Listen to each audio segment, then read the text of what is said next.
The Washington Commanders head over to face the Cincinnati Bengals on Monday Night Football. We're going to be talking with Anthony from the Orange and Black Insiders on the Believe Network. Let's go. We have Anthony here from the Orange and Black Insiders. And welcome, Anthony, to Ref the District here. We appreciate you coming on. I do have applause somewhere here, but I always forget. So here's your cheers. We get a little bit off our game when we finally win a game. Yeah, right? I'm wearing a onesie, and I think it's just messed with my head. It's a little going a little crazy here, Anthony. But we do appreciate you jumping on here with Ref the District. Of course, so Believe podcast out there. Anthony, I have to be honest with you. I did not see Cincinnati being 0-2 coming into Monday Night Football and having a bad beat loss against the Kansas City. It kind of feels like this is the get right game for Cincinnati. But before we get to that part, how exactly are they 0-2 for Stoner? You said third year in a row. How is this happening? First of all, thanks for having me on, guys. Good to be on with you, and appreciate it. By the way, amateur hour. You guys got sound effects and clips. I mean, I'm feeling like the amateur on my show, so do not feel like amateur hour over here. But look, I mean, this is a theme with Zach Taylor and Joe Burrow. I think now they're 1-11 in the first 2 weeks of the season since Zach Taylor has been with the team. And basically Joe Burrow has only the only win, and that was in the 2021 season in the opening week. So this is an unfortunate theme. And I know Joe Burrow was asked about this. I believe it was today by Rich Eisen on the Rich Eisen show, kind of said, what's the deal with this? And this has always been a question that's asked of him because of this theme. And it's, a lack of a true off season. And, he's coming back from injuries. There's kind of embedded excuses. There's also the lack of preseason snaps that have been taken by this team and the first team offense. This is a little different though, because even though Burrow's coming back from injury, he kind of said he feels one of the best he's ever felt. The wrist feels fine. He was participating in most of the camp, unlike, years prior where he had the appendectomy and the coming back from the knee and all that kind of stuff. So it's a little bit of a mystery. And I think, it's possible that the lack of preseason snaps just kind of affects the team. And then, you got a little bit of the drama with the wide receivers and their contract issues and that sort of thing. And, all that stuff kind of maybe permeates through the locker room a little bit, but I do think it is a strong locker room. I think there's a lot of good character in this locker room, and it's not really unfamiliar territory. And we've seen him bounce back in big ways before from 1-1 or 0-2 starts. So Anthony, is Cincinnati at this point? It seems like it from the outside, but are the Bengals at this point Super Bowl win or the season's a failure? Yes. I mean, I think so. I mean, you are now fifth year into the Burrow regime, right? And this is you still have Chase on a manageable deal. It's not going to be manageable going forward, but you have Chase on a manageable deal for the time being. You did get T. Higgins signed short term, although he hasn't played these first 2 weeks, and that's been a big factor to the 0-2 start as well. But you have those guys. You feel like you've solidified the offensive line finally, and you brought back some veterans that you trust and/or other outside veterans in free agency to help out some of the weak spots on the defense. You've drafted pretty well for the most part, really, since the Joe Burrow class of 2020. So at this point, you got to feel like, man, they got to start doing things to keep that championship window propped open. And even though they lost last week, I think that game showed you they're right there with Kansas City, right? I mean, they walked into Arrowhead. They made some bonehead mistakes late in that game, really, and they had that game in hand via turnovers. They frustrated Mahomes in that game. So they've got a formula there. It's just about staying healthy, their quarterback staying healthy, getting into the playoff bracket and doing their thing come January. So Anthony, outside of the familiar faces, Joe Burrow, Jamar Chase, and now Gesicki, who's leading the team in receiving yards, I believe. Is there any other threat that Washington needs to be worried about? Like, is it Zach Moss, or is it that wide receiver? I can't pronounce his last name, but the I starts with the I. Like, what else outside of the obvious is a threat to Washington's defense? Yeah, I don't know if you're adding the cricket sound effect or if that's No, it's There's a running by theme window. Okay. It might. Sorry. Okay. It might. No, it's all good. I had the reason I asked is last night I'm going in and out because I got with kids. I got my man cave moved into the garage, so I had a cricket in here. So I'm like, oh man, is that the cricket bugging the audio here? But no. Look, there are a lot of weapons that are either emerging or, I mean, the usual suspects, right? Chase. There's potential of Higgins being back this week, especially with the extra day there. The usual suspects. Moss is effective. I don't think he's really scary, but he's effective, right? I think if you get Chase Brown, the other running back, they're kind of by committee. Chase Brown, if he gets going, he's explosive. You got to look out for him. One guy, and I'm a little partial because we had him on the program right before the start of the season. Rookie Eric All, tight end. He was drafted in the 4th round. He was he was at Michigan and then went to Iowa. He had some injuries going in. He probably would have been a night 2 pick if not for injuries, and probably a somewhat early night 2 pick if not for the injuries. He came back earlier than expected.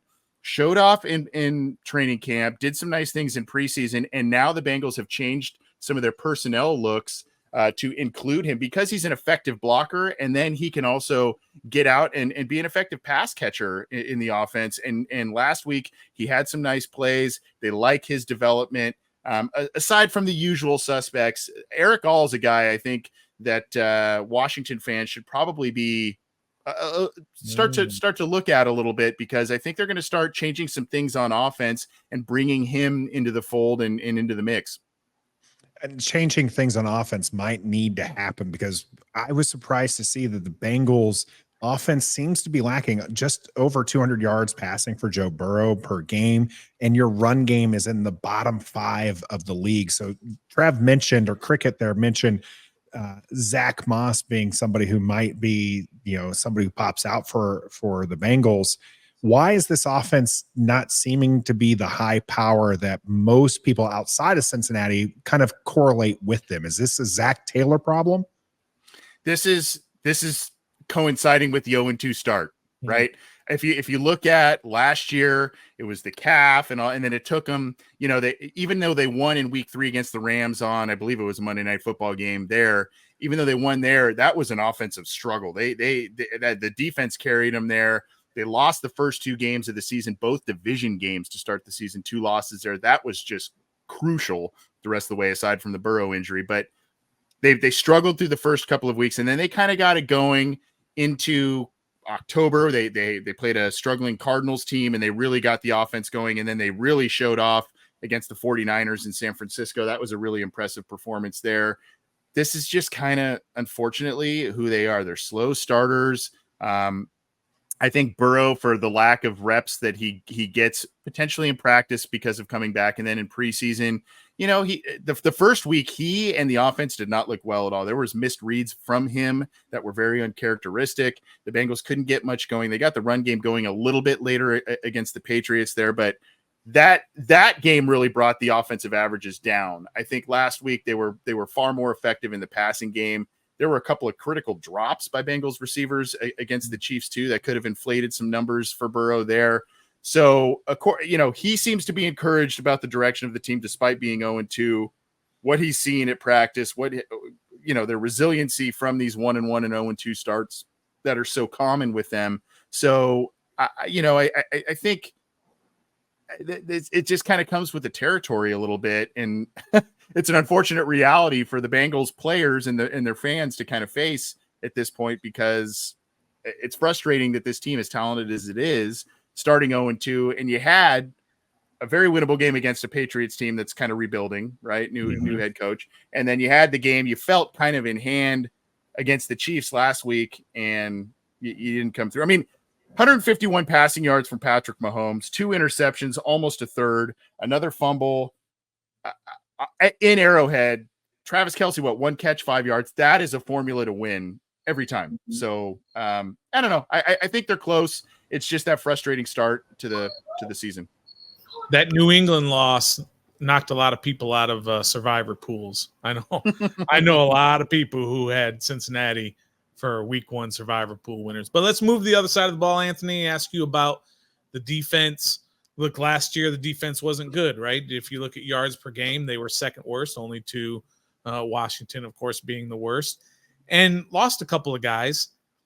What is the perception there in Cincinnati? It's kind of early in the week to really know too much, but what are they talking about there in terms of stopping all of a sudden this rookie quarterback named Jaden Daniels?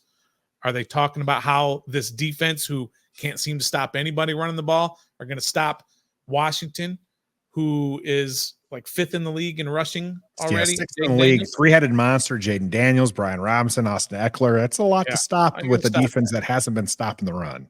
It's a problem in the run game, and the Bengals are absolutely decimated on the interior of their defensive line. They just signed Lawrence Guy this week, veteran guy who was formerly with the Patriots. So yeah, I mean they're scrambling right now. Rookie nose tackle they drafted on night 2 at the end of night 2. McKinley Jackson, he's been out. You had Cam Sample, kind of a swing guy you can kick inside and out. He's on IR for the rest of the year. I mean, you had last week Sheldon Rankins. He suffered I believe a hamstring injury, and he was kind of one of their bigger free agent acquisitions. He's more of a pass rush interior guy, but still that interior defensive line is really, really hurting at this point. So they're trying to scramble.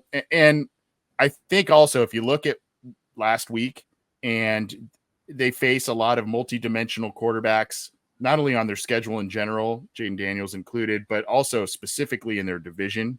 They've kind of said, you know what, if you want to run the ball, we'll maybe let you a little bit. We're gonna frustrate the passer. And if you look at what they did with Mahomes last week, a lot of guys out in coverage, 3-man front, and then kind of the bracketing by the edges to not kind of contain, right? And I think that's probably what Lou Anarumo is going to kind of still continue to dial up. It was a little frustrating week 1 in not a nimble quarterback getting some yards on rushes, on pressures and that sort of thing, and kind of turning something out of nothing. So that was a little frustrating to watch time and time again. But I think they're going to allow some of that stuff to occur and really try and confuse, frustrate the passers. They really have a lot of belief in their rebuilt secondary. Cam Taylor-Britt, if you saw that interception he made last week, it was insane. He's really stepping into a borderline shutdown corner in his 3rd year. They're trying to figure out the other corner spot with Dax Hill and DJ Turner. They like what they've got in both of those guys. They brought in Geno Stone, veteran safety from the Ravens. They brought back Von Bell, a guy they loved and didn't want to get rid of the year prior in free agency. So I think they've got a lot of belief in creating turnovers on that back end of that defense. You saw that last week, and I think they're going to say, yeah, we'll give you some ground in the running game, but we're going to try and frustrate the passer, create turnovers, and disallow the pass. The Bengals' pass defense in terms of yards per game is pretty good right now. We've got a couple questions from our live audience. Matt Rowell here asking, is your season basically over if you go 0-3? Is this that big of a game for Cincinnati, a must win to prevent them from going 0-3? I don't think it's a season over. Obviously, you look at the percentages of teams that go 0-2, 0-3, make the playoffs, how far they go. Obviously, it dwindles greatly. But you look at how the Bengals' schedule sets up here.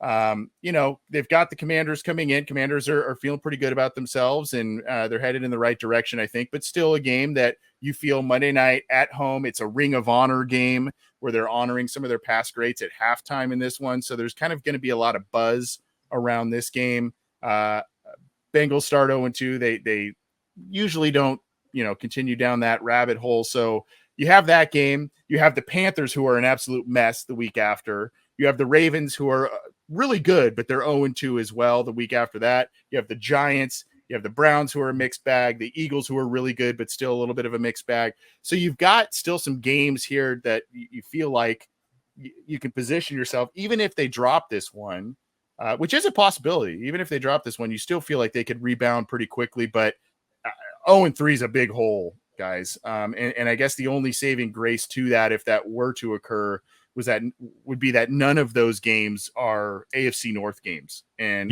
that's where they really struggled last year, and that's where their path to the playoffs is really going to be made. Yeah. So another question from our audience here, Gus Bus was, and you mentioned some of the kind of comings and goings. This one was probably the biggest name. Gus Bus asking, was letting go of Joe Mixon a mistake for Cincinnati? Yeah. That's a hard one. It's hard because you look at what he did, especially week one, you go, wow. And then you look at the result of what the Bengals did or didn't do in week one. And you say, well, the Bengals did a gamble, and they did a gamble at the running back spot in the interior of the defensive line when they didn't re-sign DJ Reader, who was coming off an injury, but he's a really effective run stopping tackle. They kind of said, you know what, we're going to piece this together by committee, both of those position groups. And whatever that saying is, the sum of the parts greater than the whole, or whatever that is, they're trying to do that at those respective position groups. Joe Mixon is a volume guy.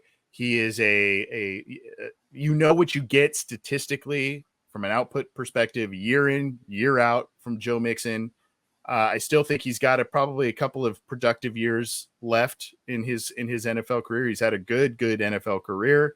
I think just what the Bengals are trying to do long-term contractually with Chase, figuring out Higgins, not that he ate a big piece of the pie necessarily, but that position group has been so devalued in the NFL. It's kind of like, we just, we feel like we can replicate the production among a couple of other cheaper guys and make the as money much ball effect, right? Yeah, basically. Yeah. I mean, so, but I think it as of now, it is working out more favorably for the Texans than the Bengals. That's not to say that by the end of the season, you could say, hey, that's a win-win scenario for both teams, right? So as of now, I don't want to say it's a mistake. I just think it's a good move by the Texans at this point. The Bengals are, as we said, predictably 0-2 and figuring themselves out. And I think by mid-season, late season, you're going to say, hey, that run game, they figured out what they want to do there, and it's working okay for them. So Jamar Chase and the Bengals did not reach a deal that Jamar Chase wanted. Outside of the Bengals universe, what is the reason behind that? Is it obviously does he want more money they want to give up? Do you guys have money tied in somewhere else you want to spend, or do you guys actually see you guys making a deal? Guaranteed money is what it is. It's guaranteed money, and it's when those guarantees get kicked in, right? I think they had some guaranteed money. It was a little lower than, he's using the Justin Jefferson barometer. He's using the CD Lamb barometer, as he should, because he is in that echelon as a receiver. He is using those barometers, as is his agent and whatnot. Unfortunately, the Bengals, people call them a cheap team. I don't think that's really. I think there were times in the 90s and early 2000s when they were really struggling that stigma rang true. But I think if you look at through the Marvin Lewis years, if you look at the star players, they pay them, and they play multiple at certain positions. They have done that. It's been the guaranteed money that's been a sticking issue. And it's a family-owned team, so there's not necessarily as much upfront capital that this team has, this ownership group has, as other ownership groups that, they buy a team and they've got all this capital. This is a family, even though it's a, kind of an NFL dynasty, the Brown family. There's not a lot of extra capital there. That's why they've had to rename the stadium from Paul Brown Stadium to Paycor to get those naming rights. They've had to do some other things to get extra money to pay Joe Burrow, to pay Jamar Chase. And so now you're like, they're killing the draft. I mean, it's their top 5 picks, both those guys, but I mean, they're killing the draft with those picks, and you're happy to say, hey, these are really, really good picks, but you got to pay them. And so the Bengals are trying, and they're working within the confines of kind of what they can do and what they've already paid out or structured for Joe Burrow.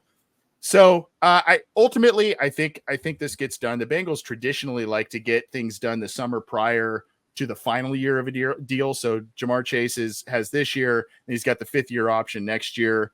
I kind of was always operating in the mindset that it was always going to be next summer anyway.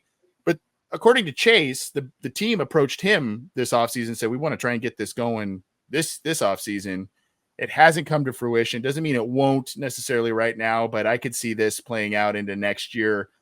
The problem with that is it's just more money for the Bengals, so they got to, they got to figure that out. Well, we had one more from the Peanut Gallery, our wonderful comment section here. Hermit having a little fun with you, Anthony. How does Anthony feel about the fact that T. Higgins will be a Commander next year? He very well could be. He very well could be, and he could be a number one on many other teams. I still think there is an outside chance, again, depending on what happens with Jamar Chase and or how they structure something with that, if it gets done, that maybe the Bengals do a double down on the franchise tag with T. Higgins. T. Higgins, it's frustrating because he misses a handful of games, whether it's 2 or 5 or something like that every year. This offense is just different with him. He's tall. He's not a burner, but he's faster than you think. He can play the boundary. He plays inside. He's just a really, really valuable player to this team. And I think he is a really nice security blanket for Joe Burrow. He and Higgins obviously were drafted in the same class there. And a lot of people may not know this, but out in my neck of the woods in Southern California, Orange County, Jordan Palmer runs a camp here with not only incoming rookies, he brings in some veterans as well, but Joe Burrow and T. Higgins worked out together in that COVID offseason with Jordan Palmer, and they really built a rapport before they were even drafted together. And so I think that has been like a blossoming thing. Obviously, they go back to that national championship game too, but this has been a blossoming relationship between the two for quite some time. And Burrow loves him. It's just, how many of these guys can you pay? What can you pay him? And especially, like I said, maybe a little bit more of a cash-strapped team and ownership group than many other teams in the league. I don't expect, unfortunately, T. Higgins to be back next year, but there is an outside possibility that they do a double down on the franchise tag and work. I don't think he would be pleased with that. But let things get really wild and let you extend T. Higgins and trade Jamar Chase. Now, that would be something indeed. Several firsts coming back to you, obviously, in that one. Let's go ahead. I see Stoner has the pen and pad ready. Let's get your final score prediction. How's this game on Monday Night Football going to go, Anthony? I think. And this isn't homerism. I just think that based on the comments from Burrow today, they're still confident despite the start. I think Washington's headed in a good direction. I really do, based on just how they've drafted and how they've positioned themselves. I don't think it's as close as Coach Lombard says they're 21-20, but I could see a one possession game. A 27, 22, 20, 26, 21, something like that. Nothing outrageous. I just think this is that, they start slow those first couple of weeks. They get their backs pressed up against the wall a little bit, and then you've got the star power. You're at home. It's a primetime game. The Bengals under Marvin Lewis were just horrendous in primetime games, and that is completely flipped with Joe Burrow and company. And so I think it's a close game. I think there's going to be a lot of excitement. I think it's going to be closer than most Bengals fans would like to see. But I do think the Bengals, just with the buzz of the game, it being at home, I think they I don't want to say eke out a win, but I think it's probably a one possession win for the Bengals. That's not a disrespect to Washington in any way. I just think that it's kind of that buzzsaw week, so to speak, for Washington, where the Bengals are like, we got to get this thing in gear. I'm a big believer in the desperate team is usually the team that's going to win. And in this case, I don't think Washington is necessarily desperate to get a win. They're kind of just developing the entire team at this point. And Cincinnati, as we talked about earlier, it's Super Bowl win or bust. Yeah. And at 0-2, they're a desperate team and they're at home. And so I'm going to pick 30-24 Cincinnati. Trev, what you got? For some reason, I feel like it's going to be another close game like last week with them, with the Chiefs, 26-25. But I'm going to go 26-24. I just feel like we're going to start scoring some points on offense. It's about that time. I think Cincinnati's going to come out really, really PO'd and desperate for a win, so they'll start fast. But I think we'll kind of contain them in the second half and squeak out a win, 26-24. 26-24 Washington, Trev. Yes. Well, he's always going to pick Washington. Yeah, he's always wearing those burgundy and gold glasses. This game is really going to come down to whether or not Washington's run game can actually keep it close and keep Joe Burrow off the field. And that's a problem that I asked these two gentlemen earlier, Anthony, is what happens if Cincinnati goes out and scores 2 touchdowns really quickly? Washington's running game is going to be put to the wayside, and you're going to have to rely on Jaden Daniels in his arm. Well, I think can be successful is going to be a tall task for Washington. And I feel like if you look at all the numbers, I feel like that's probably closer to happening than Washington using the run game and keeping this one out of Joe Burrow's hands. So I'm going to go with Cincinnati. And because Washington wants to run off the clock, I'm going to keep a little bit of a lower score as well. I'm going to go 24 to, we'll say 17 for the Cincinnati Bengals as well.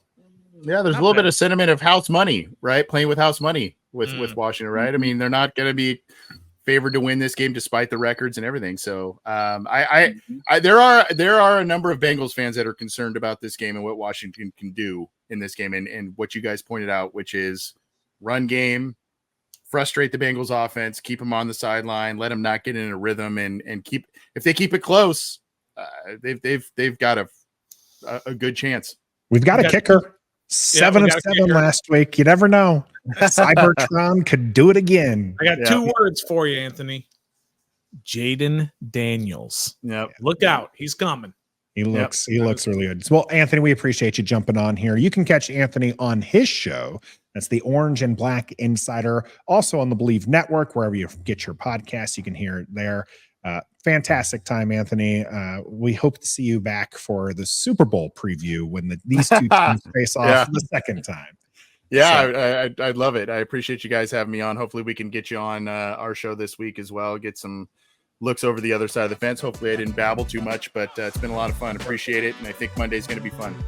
Excellent. Appreciate you, Anthony. You have a wonderful evening.